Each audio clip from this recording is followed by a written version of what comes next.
அட்றா, அட்றா, அட்றா, அட்றா! சூப்பர்ங்க, சூப்பர்ங்க. நம்ம கணிச்சோங்க. நம்ம கருத்து கணிப்பு. கொஞ்சம் அப்பப்ப ஒர்க் அவுட் ஆகுது, பொருந்தி போகுது.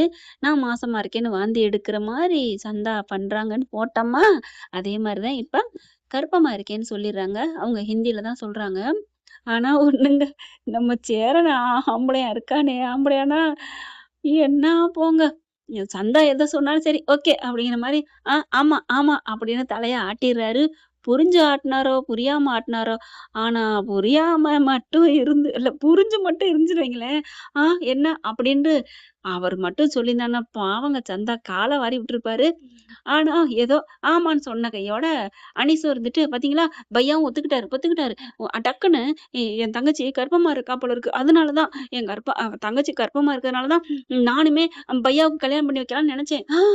அப்படியே சோழன், நிலா எல்லாருமே ஆடி போறாங்க. பாண்டி பல்லவன், சேரனுமே ஒரு கணம் ஆடி போறாரு. அங்கே வானதி சொன்னாங்க இல்லையா? பாண்டிய. அதே மாரி தான். ஆனாலும் பாண்டியாவது சந்தேகப்பட்டு எப்புட்ரி? எப்புடின்னு கேட்டாரு.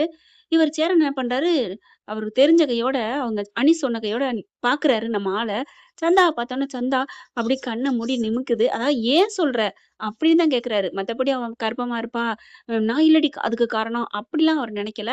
எதுக்காக? ஓ! இந்த கல்யாணத்த நிறுத்துறதுக்காக சொல்றாளா? ஓகே, ஓகே அப்டின்ட்டு, ஆமா நானும் அவளும் நாங்க 2 பேரும் புருஷன் பொண்டாட்டி தான் வாழ்ந்தோம். ரொம்ப சந்தோஷமா, அந்யோன்யமா தான் இருந்தோம். அப்படின்னு சேரனும் 2 பிட்டு அள்ளி விட, சோழன் மயங்கி விழுக, நிலா அப்படியே தாங்கி பிடிக்கிறாங்க.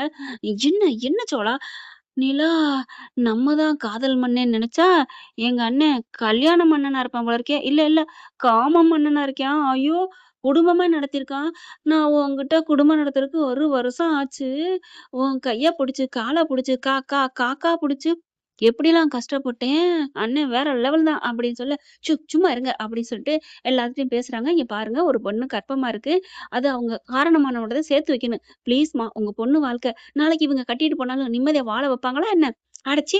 நாங்க கட்டிக்கிட்டா போப்போறோம். இப்படிப்பட்ட பொண்ணு எங்க வீட்டுக்கு எதுக்கு?" அப்படின்னு அவங்க அப்பன், ஆத்தா எல்லாரும் சொல்ல, எல்லாரும் பார்க்குறாங்க வந்தவங்கலாம், இந்த மாரி ஒரு பொண்ண பெத்து வச்சிருக்கீங்க. ச்சே! ச்சே!" அப்படின்னு எல்லாரும் ஏதோ கவுகளா யோக்கிய சிகாமணி மாதிரியும், எனக்கு என்னமோ புரியலங்க. நாட்ல யாராவது ஒரு தப்பு பண்ணிட்டா, அவங்க மத்தவங்க எல்லாருமே தப்பே பண்ணாதவங்க மாதிரியும், அட அப்படியே இல்லையா? அவங்க ஊர் உலகம் என்ன பேசும்? அவங்க பேசுவாங்க, இவங்க பேசுவாங்க அப்படின்னு அடுத்தவங்கள தான் சொல்றோம். அதே வாய் தானங்க நம்மளும் பேசுறோம். சத்தியமா நான் பேசவே மாட்டேங்க. யார் எப்படி என்ன நடந்தாலும் சரி, அது ஆண்டவனோட செயல். அது அப்பப்ப நடந்தான் தீரும். அத நம்ம பேசக்கூடாது. புறம் பேசுதல் கூடாது. என்ன பொறுத்தவரைக்குங்க. அடுத்தவங்க மனசு நோகக்கூடாது. இதான் என்னோட பாலிசி. சத்தியங்க. நம்புங்க. நான் யாரையும் சொல்ல மாட்டேங்க. இது நான் சொல்றேன் ஃப்ரெண்ட்ஸ். இப்ப சரின்னு சொல்லிட்டு பொ சேரனுக்கும், சந்தாவுக்கும் கல்யாணம் பண்ணிடலாம்னு சொல்லிர்றாங்க. எல்லாம் சம்மதிக்கிறாங்க. அனீஸு ரொம்ப சந்தோஷப்படுறாரு. "இங்க பார், அப்பா இப்ப இந்த வீட்டுக்குள்ள வரக்கூடாது. இந்த ஊருக்குள்ள வரக்கூடாது. அவள ஒதுக்கி வைக்கணும்." "ஏங்க இப்படிலாம் சொல்றீங்க? என்ன தெரியாம தானே தப்பு பண்ணிட்டா?" "அதெல்லாம் முடியாது. இந்த மாரி தப்பு பண்ணவ இந்த வீட்ல இருக்கக்கூடாது, இந்த ஊர்ல இருக்கக்கூடாது. நீங்களுமே இங்க இருக்கக்கூடாது. கிளம்புங்க எல்லாரும்." அப்படிங்கிறாங்க. உடனே அனீஸ் பார்க்குறாரு. "பரவால்ல. நான் இங்க சம்பாரிக்கிறேன். என் அம்மா, அப்பாவ நான் பார்த்துக்கிறேன். அம்மா கிளம்புவோம்." அப்புறம் பார்க்குறாரு நிலாவும், சோழனும். "இருங்க. இங்கேயே கல்யாணத்த முடிச்சிடலாம். இத விட்டுட்டு அங்க போயிட்டா அதெல்லாம் சரி வராது. அதுக்கடையில ஏதாவது சுனாமி வந்து ஸ்விம்மிங்க போட்டு உங்க காதல பிரிச்சுரும்." "நிலா, சோளா என் காதல சேர்த்து வச்சுட்டீங்கப்பா. நல்ல வேள. ஆமா, ஆமா. வா, வா, வா." யாரையுமே கேள்வி கேப்பாடு கேட்கல. டக்குன்னு இழுத்துட்டு போய் நிலாவும், சோழனும் சந்தாவ இழுத்துட்டு போய் இவங்க சந்தாவ இழுக்க, சேரன இதுங்க 3 பசங்கள போய் இழுத்து வைக்கிறாங்க. தாலிய குடு. கெட்டிமேளம், கெட்டிமேளம்" அப்படின்னு சொல்ல, "ஏன் கெட்டிமேளம்? அட அது நல்லா இருங்க, நல்லா இருங்க. தாலிய கட்டுங்கன்னு அர்த்தம்." அப்படின்னு சோழன் சொல்ல, தாலிய கட்டிர்றாங்க நிலாவுக்கு. சேரன் வந்து சாரிங்க. நம்ம சேரன் நம்ம சந்தாவுக்கு தாலிய கட்டிறாரு. அவசரத்துல ஆர்வத்த பார்த்தீங்களா? கல்யாணம் முடிஞ்சிருது. அதுக்கப்புறம் "நீங்களும் இங்க இருக்க வேணாம். கிளம்புங்க" அப்படின்னு சேரன் சொல்ல, அனீஸுகிட்ட சோழன் பார்க்குறாரு. "என்னண்ணே? ம். தாலி கட்டி முடிஞ்சோனே, உன் மாமியார் குடும்பத்த அப்படியே கூப்பிடுற? டேய் பாவம்டா அவங்க எங்கடா போவாங்க?" "ச்சே! ச்சே! நான் சும்மா சொன்னேன்." "எல்லாரும் கிளம்புவோம்" அப்படின்னு சொல்லிட்டு எல்லாரும் கிளம்புறாங்க. ஊருக்கு வர்றாங்க. வானதிட்ட வர்ற வழியில கடல போட்டுக்கிட்டே வராரு. ஆனா 2 நாள் ஆகுதுல்லங்க. அப்புறம் சும்மா விடுவாங்களா என்ன? அதுக்கப்புறம் சேரனும், சந்தாவும் கீழ உட்காந்துக்கிறாங்க. எப்படின்னா 2 பக்கட்டும் ட்ரெயின் இருக்குல்லையா? அதுல உட்காந்துக்கிறாங்க. "வேணா கார் பிடிச்சு போலாமா?" கார்லாம் வேணாம். இதே நல்லாருக்கு" அப்படின்னு சொல்லிட்டு என்ன பண்றாங்க, எல்லாரும் ஒரு பெட்டிய விட்டுட்டு இவங்க எல்லாம் அங்கிட்டு போறாங்க. "ஏன்? எதுக்கு?" அப்படிங்கிறாங்க. "அண்ணே நீ விடுண்ணே. நீ இந்த பெட்டில இருந்துக்கண்ணே." சிவராத்திரிலாம் வேண்டாம். நீங்க இங்க இங்க" அப்படிங்கிறா. "ச்சே அப்பலாம் வேணாம்டா. நீ சும்மா இருடா." "அண்ணே நீ போண்ணே" அப்படின்ட்டு நீ இங்கிட்டு போ.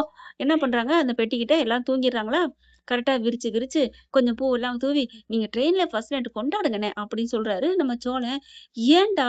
நிலாவும் பார்க்குறாங்க. "ஏங்க? என்ன நிலா? என்ன நீ புரிஞ்சுகிட்ட அவ்வளோதானா?" புரிஞ்சுகிட்ட அவ்வளோதானேன்னா, அ அப்புறம் நம்ம எப்படி ஆசைப்பட்டோம், அது மாரி தானே இருக்கும். புரியுது, புரியுது அப்படிங்கிறாங்க. ஏன்னா சோழன் எவ்வளோ தவிச்சாரு. அந்த தவிப்ப அண்ணன் அடையக்கூடாது. கல்யாணம் அன்னைக்கே ஃபர்ஸ்ட் நைட் நடந்தா தான் அவங்களோட காதல் கல்யாணம் முடியும் நிறைவுல முடியும் அப்படின்னு சொல்ல, அது சரி நீங்க தான் அவங்க தான் கர்ப்பமா இருக்காங்களே, அப்புறம் எதுக்கு? அப்படிங்கிற மாரி பாண்டி பல்லவன் கேட்க, ஒண்ணும் தெரியாத மாரியே கேட்பீங்க. உன் ஆளு எதுக்குடா அப்படி சொன்னா? பாண்டிய கேட்க, அது வேற ஆள கட்டி குடுத்துருவா அண்ணன். அதுக்காக தான் அவளும் போய் சொன்னா. அப்படிங்கையில, "சரி அண்ணே, எனக்கு ஒரு டவுட்டு" அப்படின்னு போன சோழன் மறுபடியும் வராரு. "என்னடா டவுட்டு?" நீ வந்து அண்ணி மாசமா இருக்காங்கன்னு சொன்னோனே, "என்னது அண்ணியா?" "ஆமா. நீ அண்ணி தானே எங்களுக்கு இனிமே." "சோளா, இன்னைக்கு தான்டா நீ உருப்படாத ஒண்ணு பண்ணியிருக்கிற" அப்படின்னு சேரன் பார்க்குறாரு. நிலாவும் "ஆமா, ஆமா" அப்படிங்கிறாங்க. "நீ இப்ப சந்தேகமே படலையா? எப்படி கற்போம்?" அப்படின்ட்டு. "டேய், நம்ம ஒருத்தவங்கள விரும்பிட்டா, உண்மையா நேசிச்சுட்டா, அவங்க எது செஞ்சாலும் சரி, அதுல ஒரு அர்த்தம் இருக்குன்னு" "ஆமா சாமி போடணும்டா." நிலாவ பார்க்குறாரு சோழன். "கேட்டுக்க" அப்படிங்கிறாங்க. "நான் என்ன ஆமா சாமி சொல்லல. நீ தான் எதுக்கெடுத்தாலும் என்ன திட்டுறீல. அதுக்கு நம்மளும் சரியா நடந்துக்கணும் அப்படின்னு காத புடிச்சு திருக, "ஐயோ! நிலா வேணாம், வேணாம். ஓகே, ஓகே" அப்படிங்கிறாங்க. சரி நேரங்காலம் போகுது. எங்க அண்ணே சந்தாவ புரிஞ்சுக்கிட்டாங்க. அதானே? "என்னடா இப்பதான் அண்ணின்னு சொன்னேன். இப்போ உடனே ஐயோ! அவசரத்துல வந்துருச்சு. நீ போ" அப்படின்னு உள்ளார தள்ளிவிட்டு இதுங்கலாம் ஒரு ஸ்க்ரீன போட்டுட்டு அடுத்ததுல உட்காந்துக்குதுங்க. வேற யாராவது பாத்ரூம்க்கு வந்தாங்கன்னா என்ன பண்றது? அதெல்லாம் வரமாட்டாங்க. எல்லாம் தூங்குறாங்க. நாங்க 2 பேரும் அங்கிட்டு இருந்துக்கிறோம். இங்கிட்டு 2 பேர் இருந்துக்கிறோம். இங்கிட்டு யாராவது எந்திரிச்சு வந்தா அந்த பாத்ரூமுக்கு போங்கன்னு சொல்லிருவோம். ஓகே, ஓகே அப்படின்ட்டு பல்லவனும் பாண்டி இந்த பக்கட்டு இருக்காங்க. இவங்க நிலாவும் சோழனும் அந்த பக்கம் இருக்காங்க. அவங்க என்ன பண்றாங்க, அவங்களுக்கு ஒரு பெட்டி, அங்கிட்டு ஒரு இத ஏற்பாடு பண்ணிர்றாங்களா, இப்ப பாவம் சேரனுக்கும் சந்தாவுக்கும் என்ன சொல்றதுன்னு தெரியல. இப்ப என்ன பண்ணலாம்? ஃபர்ஸ்ட் நைட்லாம் வேண்டாம். சும்மா படுத்துக்குவோம். வேணான்னு சொன்னா அவைங்க கேட்க மாட்டாய்ங்க. படுத்துக்கிட்டே கதை பேசுவோமா? அப்படின்னு சொல்லிட்டு 2 பேரும் அழகா அப்படியே உட்காந்துட்டு பேசுறாங்க. உட்காந்துட்டு எவ்வளோ நேரம் தாங்க பேச முடியும்? அப்படியே மெல்ல சாஞ்சு 2 பேரும் ஒருத்தர் மேல ஒருத்தர் அணைச்ச வாக்குல தூங்குறாங்க. இதுங்க சோழன், நிலாவும் கொட்ட கொட்ட பேசிட்டே உட்காந்து தூங்க, டக்குனு ஏதோ டீ, காப்பி அப்படிங்கிற "ஐய்யய்யோ!" அப்படின்னு எந்திரிக்கிறாங்க. சார் சார் என்ன? என்னங்க தள்ளுங்க. ப்ளீஸ் ப்ளீஸ் ஒரு நிமிஷம். அங்கே ட்ரெஸ் மாத்திட்டு இருக்காங்க எங்க அண்ணி." "ஓ! ட்ரெஸ் மாத்துறாங்களா? சரி நாங்க அங்கிட்டே போறோம்." அதே மாரி இந்த பக்கட்டு வர்றவங்களையும் ட்ரெஸ் மாத்துறாங்கங்கவும், எல்லாம் மரியாதை குடுக்குறாங்க. மனித நேயமும் அங்கங்க இருக்கத்தாங்க செய்யுது. ஏன்னா ஃப்ரெண்ட் அதுக்கப்புறம் என்ன நடக்கும்? ஊருக்கு போறாங்க, வானதி வரும். எல்லாரும் ஹேப்பியா தான் இருப்பாங்க. இவங்க எல்லாம் ஃபர்ஸ்ட் நைட்டு நம்ம ட்ரெயின்ல நடந்துச்சுன்னு நெனைக்கிறாங்க. ஆனா பாவங்க, அவங்க வீட்டுக்கு போய் எல்லாம் பண்ணிக்கலாம்னு நெனைக்கிறாங்கன்னு நீங்க நெனச்சீங்களா? அதுதாங்க இல்ல. ஃபர்ஸ்ட் நைட் நடந்துருச்சுங்க. ஆமாங்க. அப்புறம் இதுக்கு மேல தாமதிச்சா அப்புறம் எவனாவது பிரிச்சுட்டான்னா என்ன பண்றது? அதனால தான் 2 பேரும் ஒண்ணா இங்க சந்தோஷமா இருக்கிறாங்க. இந்த பதிவு உங்களுக்கு பிடிச்சிருந்துச்சுன்னா, உங்க பொண்ணான கையால ஒரு லைக்க போட்டு சப்ஸ்கிரைப் பண்ணி ஆதரவு குடுங்க. அன்பு உறவுகளே. Thank you friends. இந்த வீடியோ உங்களுக்கு பிடிச்சிருந்தா தயவு செய்து லைக் பண்ணுங்க. இன்னும் அப்டேட்ஸ்க்காக சேனலை சப்ஸ்கிரைப் பண்ண மறக்காதீங்க. நம்ம கிட்ட இருக்க எல்லா சேனல்ஸோட லேட்டஸ்ட் வீடியோ அப்டேட்ஸ்க்காக மேல ரைட் சைடுல காட்டுற லிங்கை கிளிக் பண்ணி வாட்ஸ்அப் குரூப்ல ஜாயின் பண்ணுங்க. உங்களிடம் விடைபெறுவது நான் உங்கள் மெஹர்.